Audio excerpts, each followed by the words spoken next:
কাটতেছে না তোর বাবা কাটে কেমনে রে দাঁড়া এই সেই ফোন রাখ টেনশনে আছি ফোন রাখ না হলে ফোন থেকে ছুটি দিল নাকি বেটি কেমন লাগে দিদি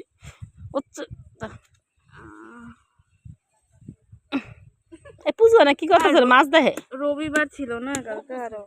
কাটার পরব নিচে ধরিস এই কাটার বনে রস পড়তেছে শরীরে ই হয়ে যাবে ডাক হয়ে যাবে হবে না কি করতেছে একদম যত তো কিছু হবে না এই কাঁঠাল কুঠাল কাটতেছে রস পড়তেছে শরীরে আই পুজো করে আই পুজো এই কাঁঠালটা কাটি দিয়ে যা তো আয় এই আমরা পুজো পুজো যে দিয়া আশাপূর্ণ নাতি এটা ওই যে ইয়ে রাখ কাঁঠালটা নিয়ে আমরা দেই গরু